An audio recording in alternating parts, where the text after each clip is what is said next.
আজ আমরা দেখেছি একটি রাজনৈতিক দলের নেতা পরিষ্কারভাবে নারীদেরকে কিভাবে অসম্মানিত করেছে, তাদেরকে খারাপ ভাষা দিয়ে অসম্মানিত করেছে। প্রিয় ভাই বোনেরা, আমাদের নবী করিম সাল্লাল্লাহু আলাইহি সাল্লাম, উনার যে স্ত্রী ছিলেন বিবি খাদিজাও ছিলেন একজন কর্মমুখী মহিলা। উনি ছিলেন একজন মহিলা ব্যবসায়ী।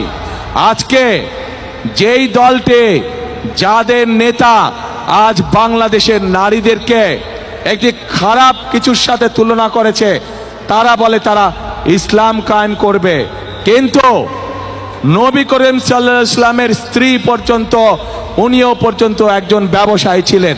তাহলে আজকে কোথায় গিয়ে দাঁড়ালো বাংলাদেশের নারী সমাজ তথা তাবৎ পৃথিবীর নারী সমাজকে কিভাবে অপমান করা হলো? যে